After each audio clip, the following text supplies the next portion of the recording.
Gataliko nfuufu ku TV1 bo ababadde beesunze okugenda ku kyeyo baguddewo ekigwo bwe batuuse awabadde office bulijjo ebasasula ensimbi nga bano basenguse ensimbi bulijjo ze basasula ziri wakati w'obukadde 3 ne 10 era nga n'abasinga bazeewola poliisi bagumiza nti ebakanye n'ogw'okunoonyereza balabe nga bazuula abantu bano. Olugero olugamba nti enkuba omunaku tekya lutuukidde bulungi ku bavubuka abasoma 50 ababadde beesunze okugenda mawanga g'Abawarabu okuba ekyeyo ate okusanga nga kkampuni ebadde erina okubatwala esenguse. Bano babadde bakolagana ne kkampuni eya Alliance Consultants Limited mu bitundu by'ennakulabye era babadde bakeddeyo okwekenneenya empapula zaabwe nga beetegekera okusitula wiiki ejja naye kibabuuseeko okutuuka nga kiyumba munyale. Batulaze lisiiti kwe bazibasasulira ensimbi batwala nga ziri wakati w'obukadde 3 ne 10 era nga bamu ku bo kibayitiriddeko ne bazirika.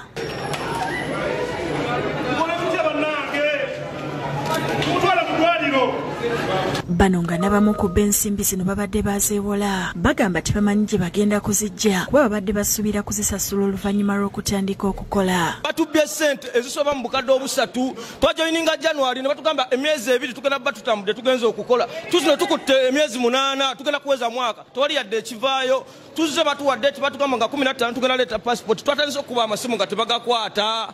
Ndi munyiivu nnyo olwa kkampuni eno alinsandi yatujjako ssente zaffe nga batugamba tubagenda tufunira emirimu bangamba mbadde na sayininga nga ngenda kata natuuka n'okusayininga contract gye simanyi banabisayininga byonna nga ngenda kata era nga ngenda kukola security batujjako sente ez'enjawulo zino za uniform zino za ki zino za passport biki byonna za registration era nga ndi munyiivu nnyo aba Alliance Consultants abadde batulimanyi batutwala ebweru batubbye ssente naleeta bannange wano tuli 9 abalala bava wala bavayo Masaka naye batubbye ssente zaffe buli mwana abadde asobereza mu kakadde beze batubbye batugamba tugendagenda nga 25 guno omwezi era nasanga n'ekibiina nti kitwala abaana ebweru netandika okusomba abantu aba buli kika buli n'abantu baleeta ssente zaabwe nebeka nti abaana babasasula ssente batusatugamba mwezi gwa 8 ti abaana abasoose mwe bagenda okutambulira akadde ne tuvaayo ne batugamba nti gujja kwa mwezi gwa 9 netunda omwezi gw'omwenda nagwo ne gugwako. Bino nga biri bityo waliwo omu ku bakozi aba kampuni eyasenguse ayise mu kifo kino mu ngeri ey'okubega ekigenda maaso ng'onaawunya okugajambulwa era nga bamuyisizaamu empi.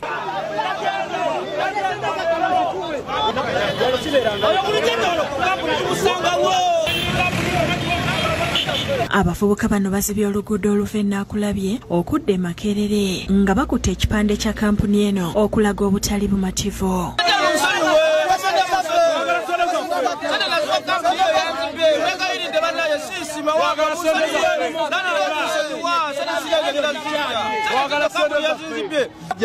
Nazeewola mu kibiina nenzeewola kati nze abamala simanyi nagwe ngenda tandika gavumenti weeyaayu. Ensonga bazoolekeza poliisi ya Old Kampala gye bagudde omusango. Kawufe w'okwogerako n'abaddukanya kampuni eno agudde butaka oluvannyuma lw'ennamba zaabwe ezimanyiddwa obutabeerako. Omwogezi wa poliisi mu Kampala n'emirwano Patrick Onyango agumiza abavubuka bano n'ategeeza nga bwe batandise okunoonya abaddukanya kampuni eno. Ono alabudde bannayuganda okwegendereza kampuni ezibatimba bbula mu linnya ly'okubatwala ebweru okukola. Tunaba kusasula kampuni kusooka laba nti kampuni eno eri registered oba teri registered.